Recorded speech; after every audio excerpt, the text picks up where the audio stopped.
What's up, everybody? Welcome back to another episode of Two Knicks Chicks. Thank you for joining us this evening. I'm your girl, Lady, and the chef, joined by my lovely co-host this evening. D 21, what's up? It's what's today? Thursday. I start to lose count, but I'm not going to lose count as we enter the playoffs. But it's a lot of things happening in the NBA. Um, Knicks did clinch third spot in the playoff spot. They're in the third seed in the East. Which that can still change with these last three games left. But nonetheless, I have faith and confidence in the Knicks. Um, we'll recap and start off recapping the Knicks' last game, which they played on Tuesday. The Knicks played Chicago. This was their second matchup that they played against Chicago. Very nice win. New York won 128 to 117. That put the Knicks at 47 and 32. This one was a nice balanced game as far as scoring and contributions from the supporting cast. Josh Hart, he had a double double with 17 points, 13 rebounds. OG Anunoby played a nice game, had finished with 24 points, 3 rebounds. Isaiah Hartenstein finished with 11 points, 6 assists, 4 rebounds. Jalen Brunson had 45 points and 8 assists. Dante DiVincenzo finished with 21 points and 6 assists. And Miles McBride has seven. Quiet game from Bojan this game. But nonetheless, I thought the Knicks played pretty well. Field goal percentage wise, the Knicks finished at 55. Chicago was at 53. The Knicks were at 47% from the free throw line. They were 17 for 36. Chicago was 10 for 28 at 35%. The free throws, the Knicks were 19 for 20, so they only missed one free throw, which is excellent. They were at 95%. Chicago was at 68. They were 13 for 19. Total rebounds, the Knicks did get out rebounded. Excuse me. Chicago had 39. New York had 31. Six were offensive. 25 were defensive for the Knicks. Um, the Knicks did a great job with the assists. They finished with 31. Chicago had 20. Chicago had 5 blocks. New York had four. The Knicks did finish with 6 steals. Chicago had four. Turnovers, the Knicks had 10, which is not bad. Points in the paint, the Knicks had 54. Chicago had 66. So overall, I thought that was the Chicago game. I really liked what I was seeing with that game. I felt like the Knicks had control, but Chicago was not going away. DeMar DeRozan started to kick things into gear. He started hitting those mid-range clutch shots that we know he can hit. Um, but Jalen Brunson looked very composed. He looked like he was controlling the tempo the entire time. And I like the energy that I saw from the Knicks going into that game. And that's what I'm looking to see, if not even more, tonight against Boston. But what were your thoughts on that game against Chicago? Yeah, like you mentioned, it was a well-rounded game. When I alluded to before they even played, I said, "Oh, this outcome's definitely going to be different." This is, I guess, it's like kind of a revenge game, and knowing Right. that they have to win this game. So it was a culmination of just everybody coming together.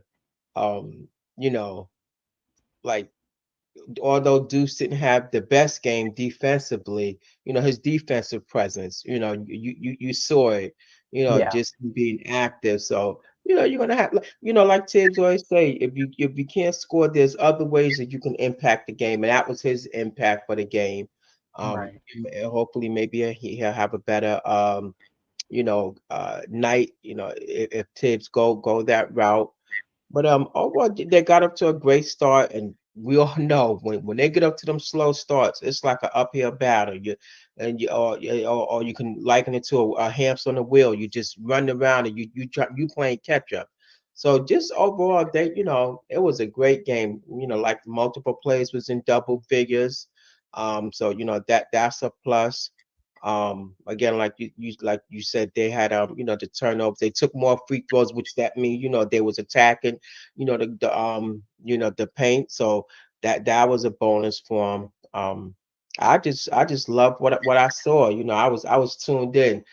JB gave Caruso a defensive. He gave him like you know a run for his money. Yeah. Caruso, and he can guard, but overall, because Brunson, he has such a high basketball IQ. Um, just like you could just see the evolution of him, just growing, getting better and better and better. So, and I always, he's the floor general. So overall, it was just a great game. And these last, what they have, how many they have left? Three, right? Yeah, they have 3 games left. Like you said, that 2 seed from anywhere 2, 3. If you lose a game now, you're bouncing yourself out of where you want to be ideally. Which to me, that third seed is great for them. Um, if as it's considering where the matchups would land if the Pacers would stay, land at 6. I think that's a win-win for them. A knockout. So I definitely would like for them to, 3. If you could go up to 2, that's great. But just overall, it was just like, I mean, a great game that they played. So it was a lot. It was a lot of pluses, to the actual game, considering that when they played Chicago, that the previous, you know, um, it was just disasters. But they atoned and made up for it. Yeah, I think the key also for the Chicago game, like you said, definitely it was the pace, the start of this game. The Knicks did outscore Chicago in that first quarter, which was nice, and then they came out and scored 33 in the third, which Chicago did as well. But I think that's the difference maker for the Knicks. If they start off strong at the start of the game and they come out in the third and have a strong start, that's the difference maker, and that's what helps them in that game. I do want to point out that for the Chicago game, that was OG's 20th game played as a Knick, which is kind of crazy to even think about that. OG's only played 20 games with the Knicks. The Knicks are 17-3 in those 20 games, where OG's been averaging 20.6 points per game and 4.6 rebounds per game. So that alone, the stats alone just tell you that the Knicks are a lot more successful when OG's on the floor and playing with them. I think tonight is another critical game to see where we need to see OG step up and be aggressive because now that we don't have Randall, I think OG is next in line, as well as I would even say Bojan Bogdanovic, who I think Tibbs needs to give him those minutes. And I think he should be at least 23, 25 minutes. Um, I understand defensively he's not that good, but I think those two guys especially are going to have to step up aside from Dante DiVincenzo, Josh Hart, stepping up in the games, and Miles McBride. And I'm not going to put a lot of pressure on McBride because I think next year for sure McBride is definitely going to be ready. And he's going to, his game, the growth to his game is definitely going to be there for next season. But we know what he can do. But I think that, and I think this is good because McBride can work on some things in his game this off season that he can bring a little bit more to the team, right, in a more efficient manner as well. But I think tonight's game against Boston, which you text me about this, and I think we both already knew this was going to happen. So originally, Boston had their top 8 players listed as out. They rested most of their bigs during their playing their game against Milwaukee. But now magically all their players are healthy to be able to play against the Knicks. And I know a lot of teams tend to do this when they play against the Knicks. And I think Boston's also kind of purposely doing this because you have a large stretch against every other team in the East. And Boston, I think, doesn't want New York to win any game against them this Yeah. season. So they want to purposely just close out the series strong against the Knicks because do you really need to play Tatum, Brown, Porzingis? Do you really need to play all those guys? No. But they're trying to prove a point by playing against the Knicks and also to hurt the Knicks, try to hurt the Knicks rather for their remaining standings and where they're trying to land to finish off this season. So I think this game is really pivotal and important that the Knicks really go in and really take it to Boston and be able to win this game tonight because this is important. It's just funny how a lot of teams like to play this game against the Knicks because like we were saying, a lot of teams don't have no respect for them. It's not just about the players, but no respect for them. So this is unfortunate that and I don't even want to say it's unfortunate, but I'm not surprised that Boston is doing this. That all of a sudden they're not going to rest their guys because they want to finish off the season strong against the Knicks, their series against the Knicks. Yeah, for sure. And to me, it's like why are they chancing it? You guys are ready. You got home court advantage. You clinch. You're in there. I mean, and I'm just surprised that their coaches is even like playing them, and risk possible injury, but that's on them. And like you said, the Knicks they know what they got to do to try to stay within that third seed at least. They could beat Boston, and I said this the previous podcast. I said this is, like you said, it's pivotal. I don't, I hate to use measuring stick, but it would just, be great if they could take this win. They need to play their style. They've been playing it so well, and then with OG back, I they can definitely give Boston a little nice little run for their money. Um, Mitch is back, I heart. So the Knicks can definitely, take this. And why Boston is playing their starters is totally beyond me. It's just asinine on their part. But hey, that again, that's on them. Yeah, but I'm not surprised that they are. I think Boston is doing exactly like I said. Boston wants to be able to close out the series strong against the Knicks and not allow them to have one win against them during this year, one. And two, it's to also shake them up where they're trying to finish off at the regular season before where they start off in the postseason. But what do you feel like are the keys for the Knicks to beat Boston tonight that haven't really worked in the previous matchups against Boston so far this year? Like, what do you need feel like the Knicks need to do a little differently so that way they can beat them? One thing that I will say that I noticed when Boston was playing Milwaukee, Milwaukee was playing a zone against Boston, but Boston was moving that ball really well. And granted, Milwaukee had a lead over them most of the game. They did a great job maintaining the lead, and I thought that was key. But Boston was moving that ball really well, like to the point where I could see where they were able to break down the zone, and then either someone was able to get open beyond the perimeter, or they were able to get that ball in the inside, and someone was able to go to work from there. But for you, what do you think the Knicks need to do differently that maybe you didn't really see them doing, or what needs, because it's not just OG is the answer. I know he's going to be there and make an impact, but I think yes, the Knicks need to play their style of game that they play. But what is it going to take to beat Boston? Oh, my mute was on. Um,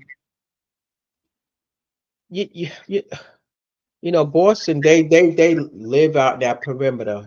Definitely gonna have to go out there. And then the glass, like Porzingis, he's for a big, those rebounds seem to just fall in his lap. Um, he's a good rebounder. You got Horford, he's like the father time. He hasn't missed a beat. I think pretty much the Knicks they just gotta just play like their style. Of course we're gonna, Jalen's gonna see, double, what they doing blitzing him. Guys just gotta just be open. But OG's good with cutting. You know, that's a plus. For personally, the Knicks gotta, be more aggressive and continue to play with that physical game because that's, Boston, those guys, they're not number one for a reason. Um, I just again attack the glass, the watcher turnovers, because when and if they get down, they now they start playing, semi sloppy. They with the turnovers, so they definitely have to watch that, and they definitely have to, stay up. They definitely have to, stay up with Boston. Um, Yeah, that's take Yeah, I think for me, what the Knicks need to do for sure is they have to control the tempo. The Knicks can't allow Boston to go on a shooting spree and to think that they're just going to shoot lights out wherever they want to shoot. I understand you could have really good defense, but you could have better offense. So you have to watch a player like Tatum. He can be quiet most of the game, and then in the middle of the fourth, he starts to light up, and he started to do that against Milwaukee. And I've seen him do that in numerous previous other games. But the Knicks don't need to worry about that in particular, or worried about anyone specifically. Yes, I think you do need to. Hartenstein and Mitch are going to have to put a body on Horford, put a body on KP, and really fight to get those rebounds and those second chance rebounds that we're going to need. But I think the Knicks are going to have to start the tempo off strong. Um, Watch the passes, limit the turnovers, and keep them as low as possible. The Knicks also need to attack the paint against Boston and get those guys in foul trouble because you see, like Brown is pretty good at that, but in Milwaukee, Boston only had 2 free throws, and I don't even know how does that happen in a whole entire game of basketball. That just tells you no one was playing defense. Everyone was just shooting. So I think that, excuse me, the Knicks need to take advantage of driving to the basket and for the life of me, do not settle just for shooting jumpers and shooting threes because that's what's going to hurt you. Because what happens is Boston gets the rebound. They like to throw that quick outlet pass. Now they come down, and sometimes it's not even an easy layup. They just stop, pop, and shoot and make an easy bucket.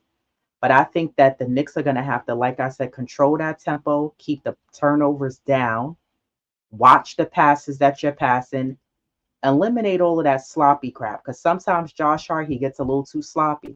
And he cost us 1, 2, 3 turnovers, Dante DiVincenzo. But I think if they are able to set great screens, Mitch, Hartenstein, OG, they're going to have to set good screens for Brunson so he can get that 3 point shot that he wants to get off or get that mid range jumper that he wants to shoot off, right? And guys are going to have to roll to the basket. If you roll, someone's going to be open. And if not, the Knicks do a great job. Whoever gets the ball in the middle, they find whoever's on the perimeter and kick the ball out to whoever's there. Right. But I think the Knicks are going to, like I said, they have to watch the passes because Boston's going to be ready for the steal to go down to the other end and score. Um, but I think it's important that the Knicks take advantage of getting to the free throw line um, and actually hit the free throws. That's another problem that the Knicks have been having is they did a great job against Chicago, right? But that's a Mhm. different caliber of team. But I think Yes. against Boston, you have to take advantage of saying, okay, let's attack and get Tatum in foul trouble. He's not exempt. Get Brown in foul trouble. Get Kristaps Porzingis and get White in foul trouble. You can't allow everybody on that team. I understand Boston has a lot of options, but so do the Yeah. Knicks have a lot of options. Take advantage. Do not play Boston style of game. The Knicks is so important to me that the Knicks, this should be like, it is a true test. And I have to say, I agree with Ajay when he said, and salute to Ajay. He said, I love that they're playing their best players. It has let us know where we stand against the best team in the league. It is good for us. And that is true. I Yeah. think that Boston should play their best players in the league because I don't think any of these last 3 games should be easy for the Knicks.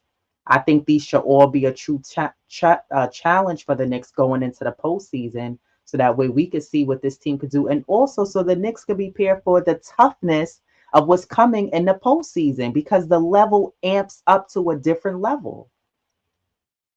So I really think that the Knicks is crucial that we get to that free throw line. We knock down the free throws. Hartenstein, I'm talking to you. Make one, miss one. Take your time, buddy. They're free. You know, Josh Hart. Josh Hart's gonna have to. I mean, and he does a great job. I'm not saying he doesn't, but continue to help out on crashing the boards. You know, he has like springs under his feet. He jumps really Yeah. high. That's how he's able and he's quick to grab those rebounds. And I really hope Dante DiVincenzo is on one tonight because we're going to need that shooting. And if it's not, I hope he can pivot and go another route to provide scoring.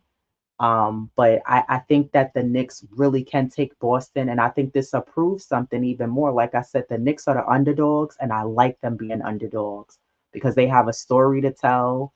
I told you earlier, I watched an interview that Jalen Brunson did with Monica McNutt.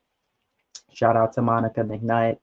And it was sponsored by DoorDash, and it was a quick 10-minute interview. And she was asking Jalen Brunson to break down certain plays that happened in the game and why did he do what he did or why did he pass it to whoever. So one of the plays they showed up was last year's fine uh, playoff game against Miami. Hmm. Jalen Brunson, it was tied 96-96. Jalen Brunson hit the last three-pointer to give the Knicks the 3-point lead, right? So she asked him, why did he take that 3-point shot? And he said, well, I knew that I had to take it because the time was getting low. So he knew he had to go ahead and take the last second shot. And he credited Hartenstein for being able to make a nice screen, give him the screen that he needed, and then he was able to take the wide open three. And when I watched a replay of it, as they were showing it, him and Monica McNutt were rewatching it. Hartenstein had a nice, strong, solid screen. Jalen Brunson was able to hit the three, and it was a beautiful moment. Too bad we couldn't get past Miami, which is what we all wanted, but that's behind us now. Where it's a new day, it's a new year. And there was another play when we played against Brooklyn, and he got his shot blocked, volleyball blocked. Go down the other end, he got blocked by whoever on Brooklyn got blocked by Anunoby, Josh Hart, Mitch were all fighting for the board. We got the rebound. Whoever outletted it to Randall, Randall threw it to Brunson. Brunson did that nice bounce pass to Randall. Randall got the dunk inside. And Brunson said that was one of the loudest that I've ever heard it. He said, considering we weren't home, we were at Brooklyn, which is next door. But, and he was just saying how she asked him about OG. And he said, OG makes it a lot easier for me. He said, believe it or not, he makes the game a lot easier because he's in the right spots. He's where he needs to be. He said he's a guy of little words. He said, but he just has a really high basketball IQ. And that's going to be the difference maker for the Knicks also in the playoffs. OG Anunoby's basketball IQ. It's not necessarily how many points he has to put up. Do I think he needs to be aggressive? Yes. And he needs to go after his and score? Yes.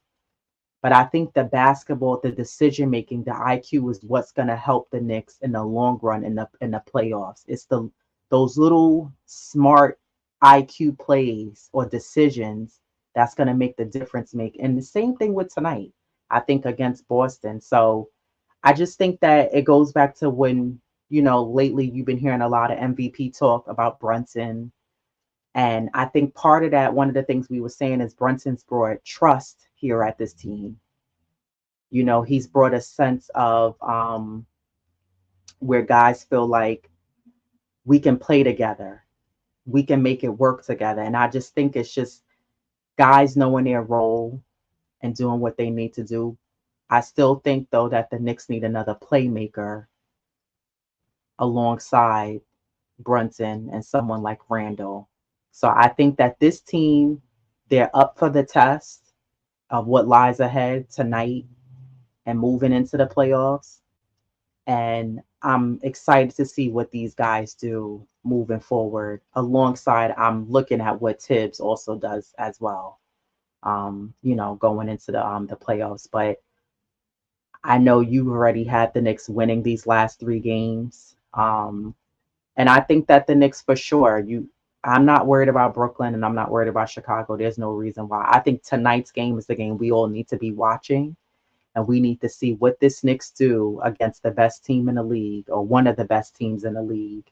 Because I'm not going to say they're the best just because they have the number one record in the East, but one of the top best teams in the league. And like I said, this Knicks team has a story to tell. How confident are you? I'll even count tonight, and then tonight, and then we not even gonna really worry about Boston and Chicago, the last two games, but going into the playoffs, wherever we lie and we stand, and of course we're gonna have an episode by then, and whoever we face rather in the first round. But how confident are you in this team and their ability to move past each round? Or even we'll start with the first round, considering they really only have like one main playmaker on this team, and most of our other players are role players who are more than capable of contributing. But how confident are you that this team could get it done? Well, overall, I am very confident. It doesn't matter who we face. You know, at the end of the day, you know, you still put on your pants like the same as any other individual. But even just matchup wise, you know, OG and Mitch, they definitely hit their stride, and they gonna definitely, you know, get more into the groove. Mitch gonna definitely get, you know, his stamina up, and just overall he will catch up. So just matchup wise, and just where the Knicks lie as far as just where they're at health wise. OG is there. You know, Mitch is definitely gonna, get up his stamina and everything. So I I feel very confident that the Knicks, you know, whether they face the Pacers or anybody else in the first and the Bucks or in the second round, I feel that it's just matchup wise, I think the Knicks will, when it's all said and done, will be facing Boston, make it to that Eastern Conference. So, um, because you know how with the players, how the guys they turn up. Jalen's one of those guys too that he shift gears, and now he's on a whole nother level. And just his will, his determination, and and they feed off of him. We know that. Only downside is that when he goes to the bench, that's the only caveat to that. you Yeah. know, um, the ball becomes stagnant. So I mean, that's something that they have to definitely figure out, because I don't know how much you got to hold of just playing the whole game. Yeah, yeah, the games are scattered, but still, when he does go to the bench, they don't have that scoring, um, you know, production when he goes to the bench as opposed to when he's on the floor. So that's my only caveat with that. But otherwise, I think the Knicks will, when it's all said and done, will be facing Boston. Who or what players need to step up when Brunson goes to the bench to get a little rest?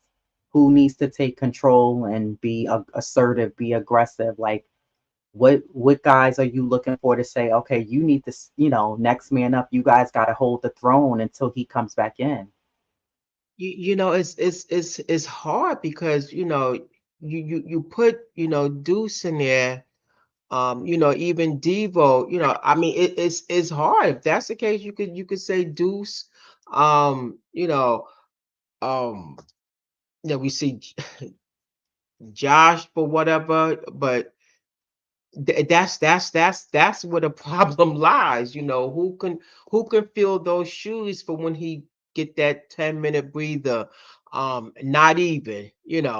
So Hmm. you can say dudes, you could say Dante. um maybe this is where he, can possibly, substitute Shake, but we know that's not gonna happen because his rotation is gonna be, limited. He's cutting that rotation like crackling hair. If he's gonna probably go 8, 9 if. Hmm. So, if that's because I would say Deuce, Yeah. but it hasn't happened thus far, so it's hard. I don't think it falls on one guy. I think that what the Knicks are going to have to do when Brunson in the playoffs does take a few, even if it's 2, 3 minutes, 4 minutes of a rest time, for him to get a breather, I think the way the Knicks are gonna have to play is almost like when you watch like how colleges, how teams, they like truly they have to play together in order to win because they may only have like one or two stars who are good. But if you watch them when they're on the floor, they make the extra pass, as the Knicks do very well. When the Knicks make the extra one or two extra passes, they are able to find the open guy and they play that unselfish ball and we're able to knock down the shots. So I think the Knicks are gonna have to do that, and guys are gonna have to just they're gonna have to do have a lot of fluidity to their game. Guys are gonna have to move without the ball, move when they have the ball, make that extra pass, have good court vision, look for whoever they can find, whether it's in the corner at the top of the key. If you're trying to punk fake and you go to the middle and you don't have it, I think that's what it's gonna take. I don't think it's fair that we put, and I'm not saying you saying to put the pressure on Deuce, but like I don't think it's gonna be like it's specifically a specific guy. It's Deuce or it's Josh or it's Dante. I think that they're all gonna have to be that supporting cast who says, okay, we have to figure this out and play together while he's off the bench. So even if Tibbs implements Bojan into the game, I think finding a way to get him, you if Deuce is able to get to the basket sometimes and drive and kick it out and find Bojan, great, because we know he can hit that shot. And I think that's how you're gonna kill teams, especially on a game like tonight against Boston. So, I think some teams what they may do is that they're gonna have such a focal point on guarding everyone else, and they're gonna guard Brunson, but they're gonna be like, well, we're gonna guard everybody else so he doesn't have any options to pass to anyone. So I think that's where guys are gonna have to figure out how to be effective enough to also contribute and help out, and not just say, okay, well, we're gonna stand out to the sides and let Brunson go to work. But I think it's gonna take this when Brunson's not on the floor. I think it's gonna take other guys to figure out, okay, we have to come together, all five of us on the floor, and do everything that it takes, whether that's setting high, low screens, pick and rolls, making the smart decisions when going to the basket or whatnot. So it still can be done. The Knicks have other weapons, just like a team like Boston does. But it's about how they utilize it and capitalize on, okay, if he's not in, this is how we're still going to hurt other teams. And not just say, well, we're going to plateau and fall flat because Brunson's not in and we can't have anything happening amongst this team on the offensive end. So I think that's really where it falls because, like I said, I don't really worry about the Knicks defensively. I worry about them offensively. And like you said, for that very main reason, when Brunson's on the bench, the Knicks, it's very flat. There's nothing happening, and teams are going to capitalize on that in the playoffs if the Knicks don't make anything happen when he's not on the bench. And Tibbs shouldn't have to go, okay, well, let me put him back in. I mean, it's probably going to happen, but I think this supporting cast group of guys who are role players are going to have to figure out how can I how can we make this happen together as a team? And I mean, when the Knicks started winning this season, that's what it was. It was team effort, team play. It wasn't just Brunson and Randall that was doing the work, even before Randall got hurt. It was that team initiative, and guys were making it happen with whoever was that five on the floor. And that's what's going to help them win in the postseason. That's what's going to help them win tonight, and that's what they're going to have to go back to. So I think the Knicks are going to have to, like I said, and also I don't want to see the Knicks tonight. Like I don't want to look at the score, and even if it's not necessarily a slow start, but the score is 32-11. Why? You know what I mean? And now y'all got to fight, fight, fight, fight, fight, crawl back into it. Now you get within 6, 8 points. And then Boston goes on another run. I think the Knicks have to take control from the jump ball, take control of this game, and it's capable. The Knicks they're more than capable of making it happen tonight. Power Struggle salute. He said Brunson is as hard to beat game on the line as anyone in the league. He is. He is. Brunson's not afraid of anyone. He could score against anyone in the league. And that's what a superstar does. I think we need to call a spade a spade. That's a superstar. That's what superstars do. They know how to score in any scenario. He should be first team instead of second team. Yeah. I don't even know who did the voting for that one. Yeah, well, remember we talking about the Knicks now. Just won't get no respect. Salute Corey Lee. He said peace and salute Queens in the building. It's the butcher time. We'll see, Corey Lee. Because Mitch has been kind of quiet. So I'm looking for Mitch to come alive tonight. Remember when Hartenstein had that slow stretch for a while? He just started getting his energy back. I'm looking for that for Mitch. But you know what? And if it's not tonight, I just want to see Mitch be ready for the first round of the playoffs. I'm not even going to put any pressure on Mitch tonight. But I know it's going to take time. Mitch is getting his footing back. But we'll see if what the butcher comes through and chop some things up tonight. He said our best chance is Josh, Dante, or Deuce, Brunson, OG, and iHeart spreading the floor. It's Josh, Dante, or Deuce.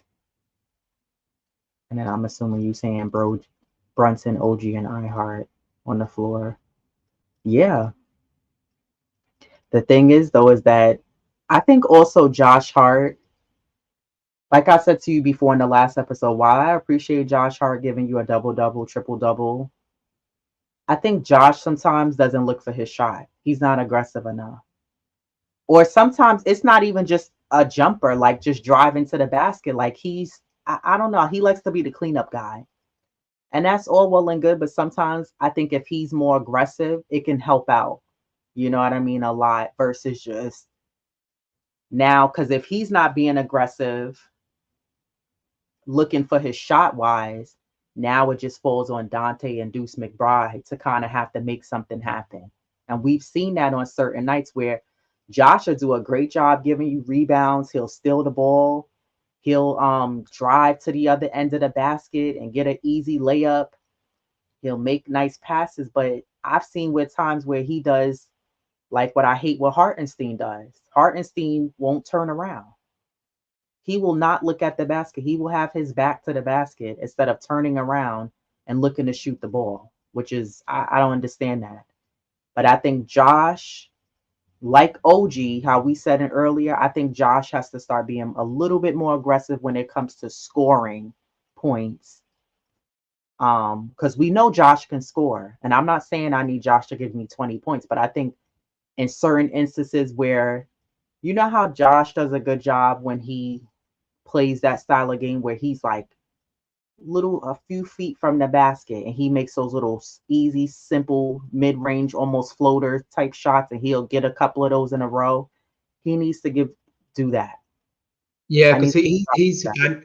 I noticed that he added that and he's working on it and he's getting better. So like if you're underneath the basket, take it.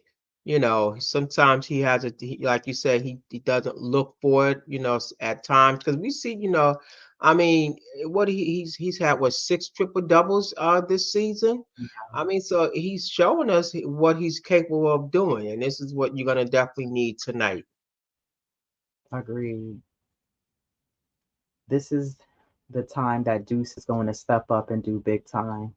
Yeah, I think that this is the time. I think that Deuce, Dante DiVincenzo, and Bojan could be the X factors for this team. That teams are going to sleep on, and these are the guys that's going to be knocking down the shots, getting the steals, getting the easy buckets, and that's what's going to help us and also relieve some of the weight off of Brunson. I think those guys for sure. And who knows? Maybe one of the games in the playoffs, you get Precious Achua back in the lineup, and he finds that energy back again. And he could give you something behind Mitch or give you something behind Hartenstein. If one of them maybe are off, you have another option. So, we'll see. But I know Deuce is definitely gonna come through some of those playoff games. He's gonna come up big for us. That we're gonna need it. We're gonna need it. Josh is the fast break by himself, But here's the thing, I think Josh needs to look for a shot sometimes too, because fast breaks can't be the only way you score your points. Like we know that's Josh game. If I played on another team and didn't play for the Knicks, I'd be like, okay, I know that's what Josh does. He can get the rebound, and Josh does that very well. He'll get the rebound. He Teams don't stop him. He dribbles the ball all the way up the floor, and then he does that quick move to the basket, sometimes almost like a Euro step. He protects the ball really well, which he worked on greatly from last year.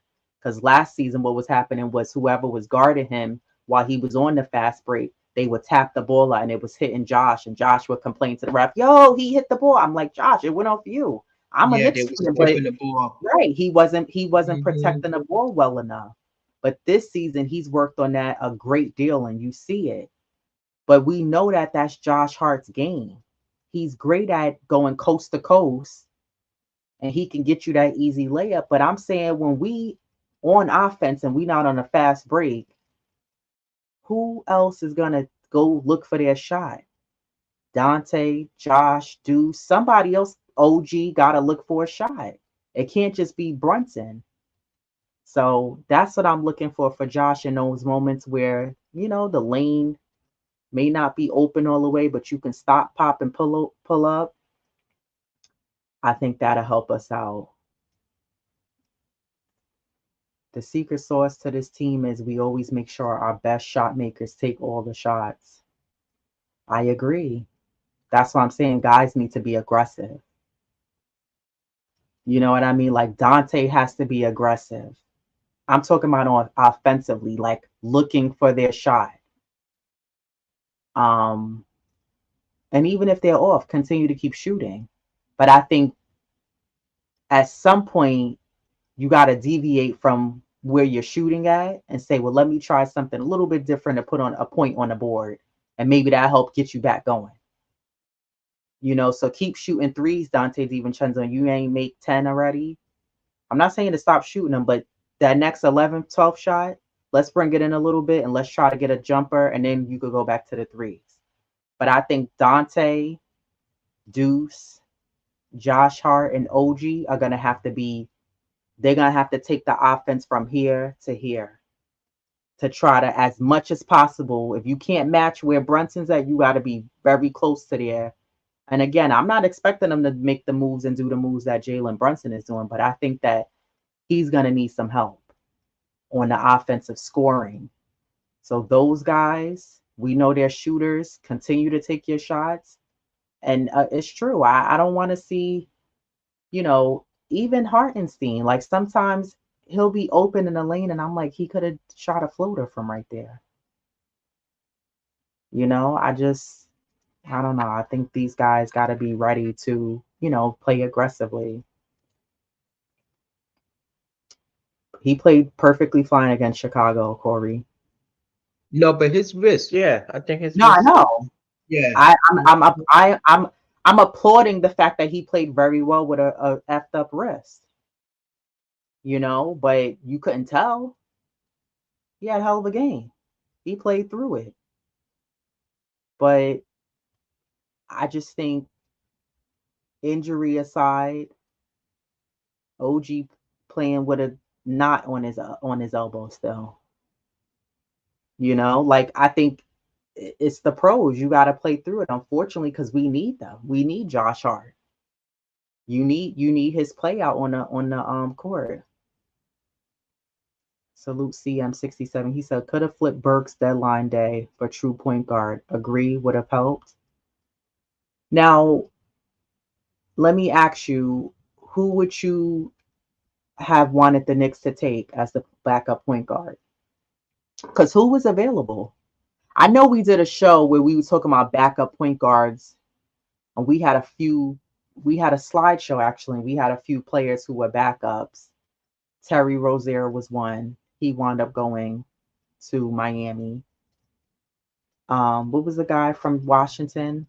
Guy's name. He was somebody else we had on the list, and there was maybe like three other people. Yeah, I know. But I mean, Diva Locks and I both didn't want Burks here. Well, he won't be here next year anyway, so No, he's getting these soon he enough. won't. I mean, at this point, it ain't nothing we could do about it. But we also said, I actually, you said it. You said, well, I'm sure he's going to end up at the end of the bench because he hasn't been producing. And I think Tibbs tried to give him a chance. It's just not working. But I want to know who you would have wanted the Knicks to go after as the backup, who was available at that time, because there were a couple of guys who were available that the Knicks could have went after.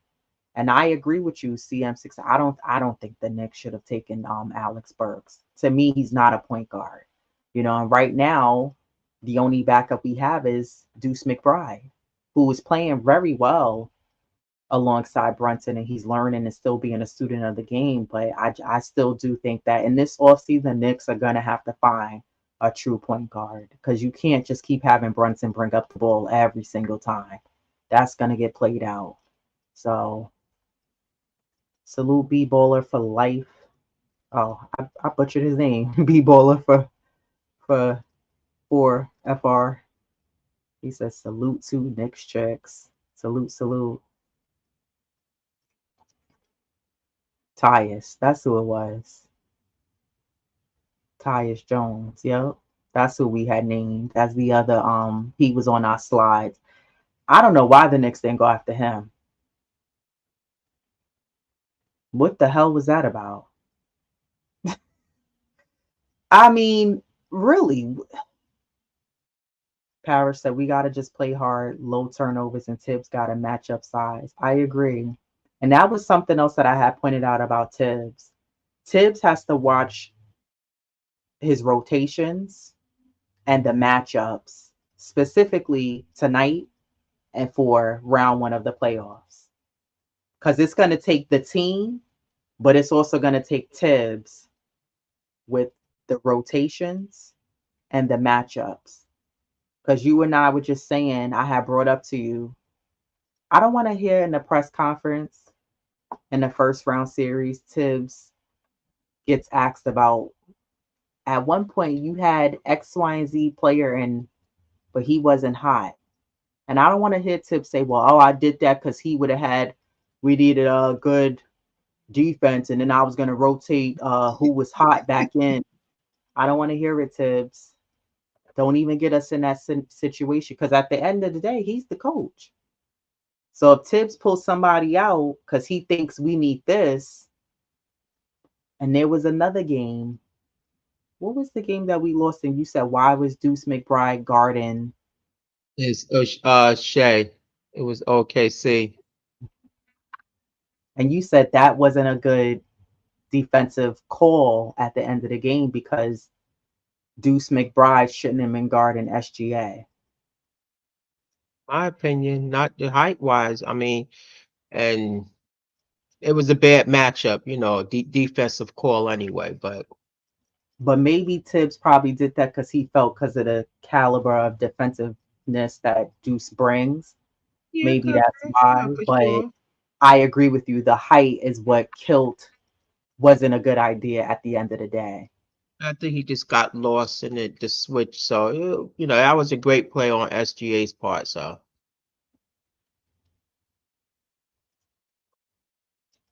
IJ said, two Knicks checks. I have a question for you. What is Burke spelled backwards? well, very scrub. I guess that's what it is. This guy. Well, I don't, Clutch signed him. So, well, he's under Clutch management now. So, See you, yeah, Burks. it was Tyus Jones. I thought the Knicks should have went after him. I thought he would have been a better um, backup point guard for the Knicks, and someone that the Knicks needed. If Tibbs does drop coverage, we're getting blown out. I don't think the Knicks are gonna get blown out, because the Knicks have done a great job this season of not getting blown out. I just think that the Knicks, you know, even if Tibbs makes a wrong rotational play or decision rather, or a wrong call to swap out someone and bring someone else in, I think guys just have to be locked in. and be ready no matter what. So when your name and number gets called, you got to get in there and perform, you know? So tonight, I want to see aggressiveness.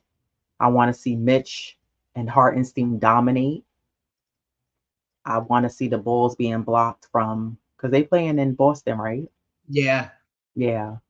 So yeah, I want to see. I don't want to see White, Brown, Tatum, KP, or Horford shooting threes loosey goosey.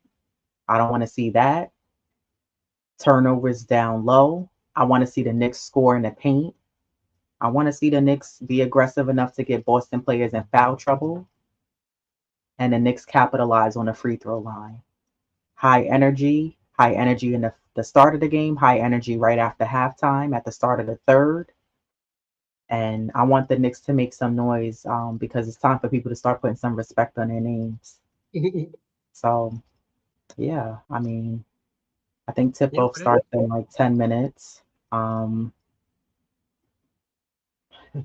yeah, I don't think they're going to get blown out. He said blown out. Nah. Get ready to witness Dante's Inferno and Brunson Burner in the same game. Yeah, yeah, they got to guard Pritchard. He's a shooter. Hauser. These are guys you can't sleep on. Um, that's just how they roll. But you know, defensively, the Knicks have been able to hold their own. Like you said, they haven't been getting blown out. So again, they just got just tighten some things up. exactly. Nah, He but said, it's did they actually just want second rounders for Tyus? In what universe? They?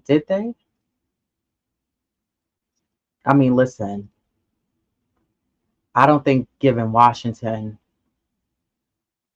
I don't even know how many second round picks they wanted. Because I don't know why we didn't go after him. I can't remember why. I remember we did a whole segment. We was following this. This was when the whole DeJounte Murray was a big thing.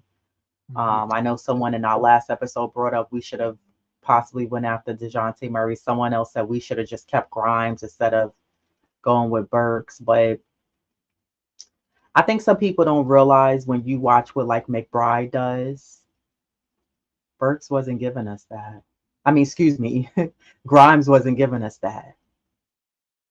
It's just funny how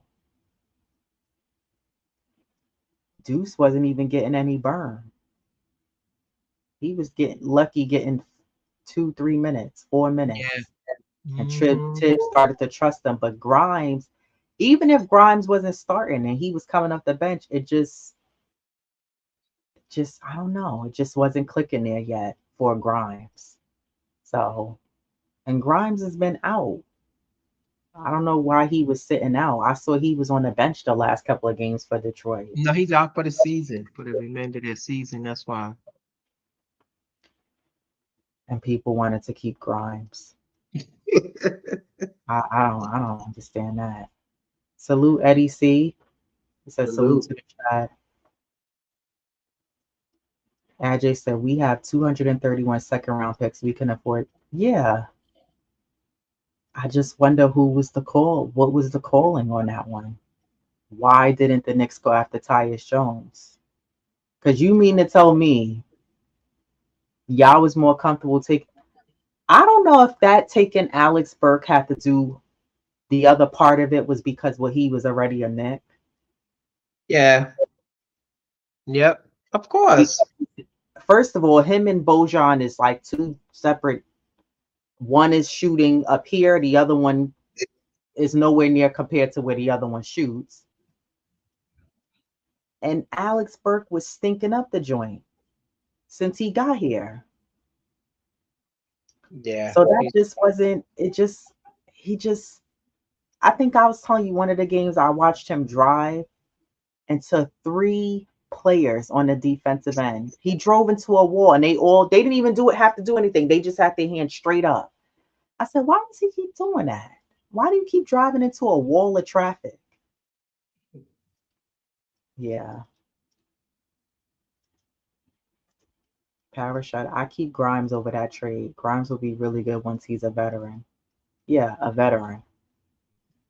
He's not in his prime yet. And I think where this Knicks team is trying to go right now, we need guys. I don't think the Knicks really had enough time to have a lot of guys who need development, to like work on their game. We did that with McBride. He was going from the G League to the Knicks, working on development game. We had Grimes, we had Sims. But I think where this team is trying to go, the Knicks need guys who are like ready now with experience, who are in their prime, who can get us to the next level. And I think this team is more than capable. I just think we are missing a piece or two. It's like we a 10 piece and we need to be a 12 piece bucket of chicken. We missing like two pieces and, you know, then I think we'll be spicy enough to go really far because I think you also have to consider too, like, what if next year the East teams are like doing how the West is doing? You know what I mean? And put teams are already at 52 wins, 55 wins. And not to say that that necessarily holds the weight of how good a team is by how many wins you have, but the East was a little bit, they were a little bit, I don't know what's the word I'm looking for, but they weren't to where the level where the West teams were. So I think for next year, that's something that we all as fans have to be mindful of. And I think the Knicks do also. Like, what if next year the East teams, these teams are like ripping and running? You know what I mean? Winning games out there like Boston did. Yeah, They yeah. also want to find themselves in seventh, eighth seed next year. I'm not saying that's going to happen. What I'm saying is this is like last year, this year, this is good. We're building something here. We're building a stronger foundation. But I think that this is like preparing us for, okay, to be even stronger come next year because Randall's not going to be ready for the start of next year's season. He's going to Yeah. be reevaluated in September. The season starts in October. They're going to have that in-season tournament going on. So I think that the Knicks, the Knicks have done a great job this season. I have to give them. Do I think the Knicks could have been at least at 55 wins? Yes. I think we all know that. But nonetheless, considering all the injuries, Mitch being out most of the season, Randall, OG being out, only the OG has only played 20 games with the Knicks. His 20th game was when we played against Chicago. And he's 17 and 3. Yeah, with OG on the floor, which makes me confident knowing where we're going moving into these next games, including tonight. Salute to Jay Boogie. He says, shout out to the Knicks family. It's game time. We need to eliminate the season sweep. What's good, we have never had any ladies call a game on a podcast. When y'all calling a game live, I know we do need to do a live calling of a game. Salute to Jay Boogie. I Salute JB. we were saying at Jay Boogie how we need to win this game against Boston, and that's why Boston is playing all their bigs tonight because they want to try to sweep the Knicks in the series that they played so far this season. So, but that's okay. The Knicks are ready. And there's It's not this. like no, go ahead. No, no, no. I was seeing a comment from Paris Duggar, and then AJ uh responded to. He said Grimes is like Deuce. He just needed to Let him. let him get there. And then AJ goes, which is true. Grimes was given the opportunity to get there. He just didn't get nowhere. And they both the same age, same class. Grimes just for whatever reason he was unable to fulfill his potential with the Knicks. And Yeah. Deuce was, I was say I don't know what is it a confidence thing because Deuce showed, by going to the G League back and forth and developing his game. So, and in all fairness, Grimes was given that opportunity. He just, for whatever he couldn't live up to it. So, Hmm. And I think what Deuce did is not easy because you see a lot of guys, they make Yeah, it to the G League, then they make it on a team. And I don't know, I guess something about whatever Deuce was doing in practices stood out yeah, because you look at exactly. the Knicks bench, you don't see Toppin was only really getting minutes when we were up by 20 points a game, and so was Jeffries. And, I think we've seen Shake a few times, but I think what Deuce has done really speaks volumes because you don't see around the league many players doing that. So Yeah, shout out to Deuce McBride. I have confidence in him and what in him and what he's gonna do for us the remainder of this season, and especially for the playoffs. And like I said, this Knicks team has something to say. They're going in as underdogs, and they have a lot to prove, and they will shut people up this season, and they will go far. So we'll see. Anything else for you, Diva Locks, before we get out of here?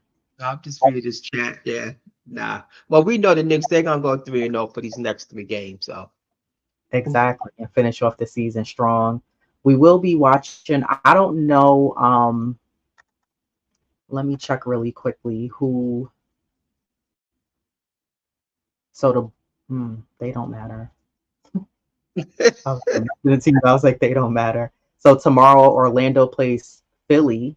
That's gonna be a good game. Indiana and Cleveland play tomorrow as well. So yeah, tomorrow's gonna be interesting to see who plays, and we know the Knicks are playing a back to back because they also play Brooklyn tomorrow. So yeah, we'll be watching out to see what Orlando, Philly, Indiana, and Cleveland do tomorrow. yeah, the Knicks Um, close out the last two games at home. nice, which is needed. So Milwaukee has also clinched. New York has clinched a playoff spot. Milwaukee's at 49 and 31. New York is at 47 and 32. Cleveland is in fourth at 47 and 33. Orlando's at fifth. They at 46 and 34. Indiana is right behind them in sixth at 46 and 34.